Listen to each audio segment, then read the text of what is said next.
Hello friends, welcome to Riyas kitchen vibes.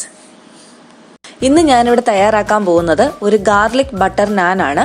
ഇതെങ്ങനെ easy ആയിട്ട് തവയിൽ തയ്യാറാക്കി എടുക്കാമെന്ന് നമുക്ക് നോക്കാം. ആദ്യം തന്നെ നാൻ ഉണ്ടാക്കുന്നതിന് ആവശ്യമായ മാവ് കുഴച്ചെടുക്കണം. അതിനുവേണ്ടി ഞാനിവിടെ 3 കപ്പ് മൈദ എടുത്തു വെച്ചിട്ടുണ്ട്. പിന്നെ ഇതിലേക്ക് ആവശ്യമായ സാധനങ്ങൾ: 3/4 ടീസ്പൂൺ ഉപ്പ്, 1.5 ടീസ്പൂൺ പഞ്ചസാര, 1/2 കപ്പ് തൈര്, 3 table spoon sunflower oil, 3/4 teaspoon baking powder, 1/4 teaspoon baking soda, ചെറു ചൂടുവെള്ളം. ഇത്രയുമാണ്. ഇനി ഇത് കുഴച്ചെടുക്കാനായിട്ട് തുടങ്ങാം. ഓരോ ഇൻഗ്രീഡിയൻസ് ആയിട്ട് നമുക്ക് മൈദയിലോട്ട് ഇട്ട് കൊടുക്കാം.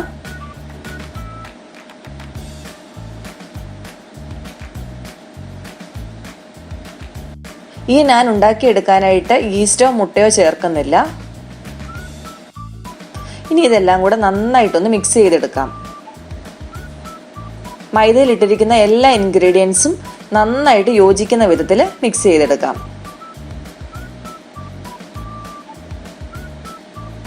ഇനി ഇതിലേക്ക് ചൂടുവെള്ളം ചേർത്ത് കൊടുക്കാം. ഒരുപാട് ചൂടുവെള്ളം അല്ല വേണ്ടത്, ചെറു ചൂടുവെള്ളമാണ് ചേർക്കേണ്ടത്.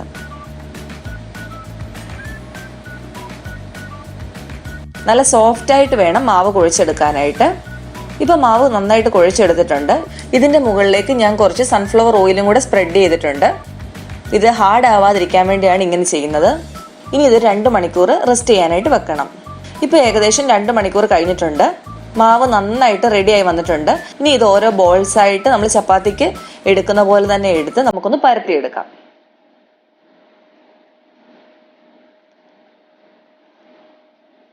കുറച്ച് മൈദ തൂവിയിട്ട് വേണം നമ്മളിതൊന്ന് പരത്തിയെടുക്കാനായിട്ട്. റോളറെ കുറച്ച് സൺഫ്ലവർ ഓയിൽ തടവി കൊടുക്കുന്നത് നല്ലതാണ്.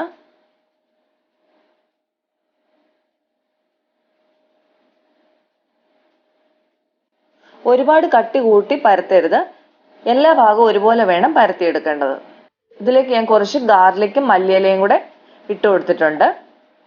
വളരെ ചെറുതായിട്ട് വേണം ഗാർലിക്കൊക്കെ അരിഞ്ഞെടുക്കാനായിട്ട്. ഇനി ഇത് വീണ്ടും ഒന്നുകൂടെ ഒന്ന് പരത്തി കൊടുക്കാം. ഇപ്പോൾ ആ ഗാർലിക്കും മല്ലിയിലയൊക്കെ നന്നായിട്ട് അതിൽ പിടിച്ചിരിപ്പുണ്ട്. ഇനി ഈ വശത്ത് നമുക്ക് വെള്ളം തേച്ച് കൊടുക്കണം. ഇത് നമ്മൾ തവയിലാണല്ലോ ഉണ്ടാക്കുന്നത്. തവയിൽ നന്നായിട്ട് ഒട്ടിയിരിക്കാൻ വേണ്ടിയിട്ടാണ് ഇതുപോലെ വെള്ളം അപ്ലൈ ചെയ്യുന്നത്. ഒരെണ്ണം കൂടെ പരത്തി കാണിക്കാം.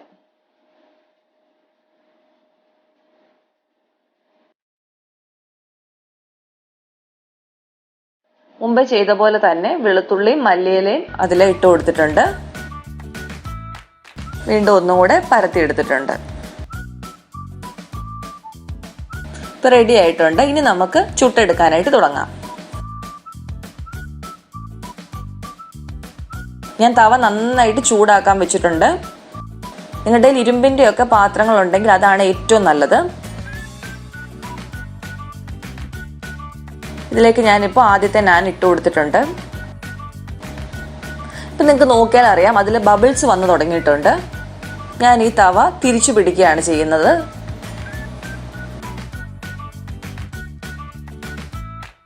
നോൺ സ്റ്റിക്കിലാണെങ്കിൽ നിങ്ങൾക്ക് ഇതുപോലെ തിരിച്ചു പിടിക്കാനായിട്ട് സാധിക്കത്തില്ല.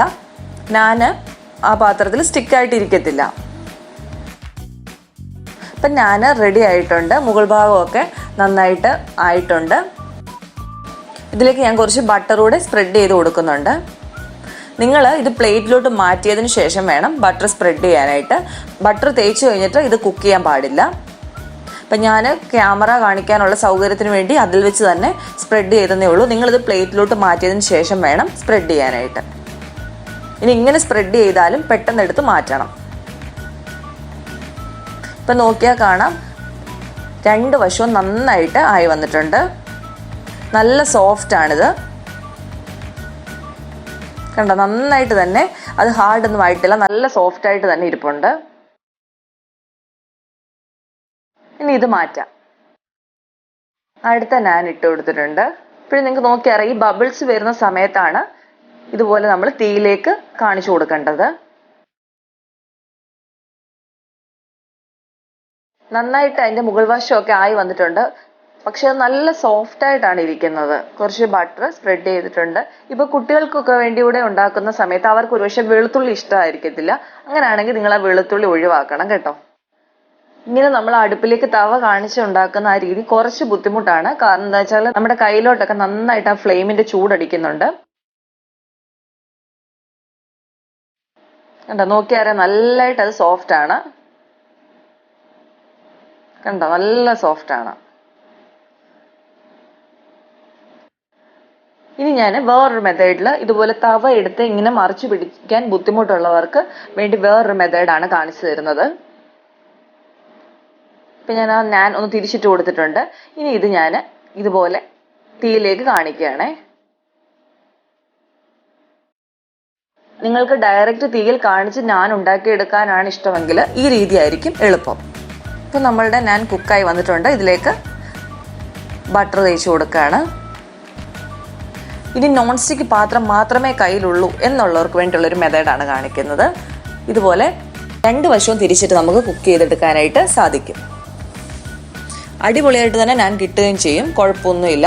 ഇനി തീയിൽ കാണിക്കുന്നത് അങ്ങനെ കരിഞ്ഞൊക്കെ കിട്ടുന്നത് കുറച്ച് കഴിക്കാൻ ബുദ്ധിമുട്ടാണ്, അല്ലെങ്കിൽ അത് ഡേഞ്ചർ ആണെന്നൊക്കെ തോന്നുന്നവർക്ക് ഈ ഒരു രീതിയിൽ ചെയ്യാൻ പറ്റും. ഇപ്പം 3 രീതിയിൽ നമ്മൾ എങ്ങനെ നാൻ ഉണ്ടാക്കിയെടുക്കാമെന്ന് കാണിച്ചു തന്നിട്ടുണ്ട്. അപ്പം നിങ്ങൾക്ക് ഇഷ്ടപ്പെട്ട രീതിയിൽ നാനൊന്ന് തയ്യാറാക്കി നോക്കൂ. നിങ്ങൾക്ക് വെളുത്തുള്ളിയൊക്കെ ഉപയോഗിക്കണമെങ്കിൽ നിങ്ങൾക്ക് ഇഷ്ടമാണെങ്കിൽ മാത്രം അത് ഉപയോഗിച്ചാൽ മതി. നിങ്ങൾക്ക് ബട്ടർ ഇഷ്ടമല്ലെങ്കിൽ നിങ്ങൾ ബട്ടർ ഉപയോഗിക്കേണ്ട, നിങ്ങൾക്ക് പ്ലെയിൻ നാനായിട്ട് ഉപയോഗിക്കാനായിട്ട് പറ്റും. അപ്പോൾ തീർച്ചയായിട്ടും നിങ്ങളൊന്ന് ട്രൈ ചെയ്ത് നോക്കുക, എല്ലാവർക്കും ഇഷ്ടപ്പെടും.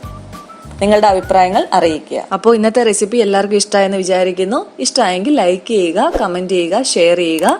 പിന്നെ നമ്മളുടെ ചാനൽ ആരെങ്കിലും സബ്സ്ക്രൈബ് ചെയ്തിട്ടില്ലെങ്കിൽ പ്ലീസ് സബ്സ്ക്രൈബ്. ഇനി ഒരു അടിപൊളി ഡിഷുമായിട്ട് നമുക്ക് കാണാം. Thanks for watching.